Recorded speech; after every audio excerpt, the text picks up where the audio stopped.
আজ নিয়ে এসেছি কিছু ফুলের সম্ভার। আর এইগুলো কিন্তু সমস্তই ক্লে দিয়ে তৈরি। তো আর এইগুলো কিন্তু সমস্তই বানিয়েছে আমার মেয়ে। প্রথমে ওর কাছে যে ক্লেগুলো ছিল সেগুলো একটু শুকিয়ে শুকিয়ে গেছে, তো যাই হোক সেগুলো দিয়েই বানিয়েছে। খুব সুন্দর বানিয়েছে, তাই তোমাদের সাথে আমি আজকে শেয়ার করছি এটা। এর আগেও অনেকবার বানিয়েছে কিন্তু এতটা সুন্দর হয়নি। তো এখন যেগুলো বানিয়েছে সত্যিই খুব সুন্দর হয়েছে।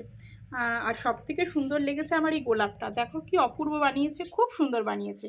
আবার এটা একটা কাঠি ঢুকিয়ে ডান্ডাও বানিয়েছে, খুব সুন্দর হয়েছে। তোমাদের কীরকম লাগলো তোমরা কিন্তু বলো। তো এটা আমার মা, মানে ওর মাম্মাম বিশ্বাস করেনি যে ও বানিয়েছে, তো সেই জন্য মাম্মামকে মানে সামনেই এটা আর কি বানিয়েছে ছোট্ট করে। বললো দেখো আমি ঠিক এইভাবে বানিয়েছিলাম ফুলগুলো।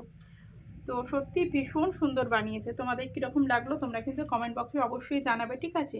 আরও তিনটা জিনিস বানিয়েছে, সেটা হলো এই দুটো কী বলো তো, বুঝতে পারছো কিনা জানি না, আইসক্রিম, ঠিক আছে। আর এটা নাকি ডিমের কুসুম, মানে ডিম। তো সাদাটা শুকিয়ে গেছে সেজন্য হলুদই করেছে, আর হলুদের মাঝে একটু অরেঞ্জ কালারের আর কি ক্লে দিয়ে বানিয়েছে। এটা নাকি ডিমটা যাই হোক হয়নি খুব একটা, কিন্তু আইসক্রিম দুটো কিন্তু খুব সুন্দরই হয়েছে। তো তোমাদের সাথে শেয়ার করলাম আর কি এটা। তো কীরকম বানিয়েছে তোমরা কিন্তু অবশ্যই জানিও, ঠিক আছে। তো চল।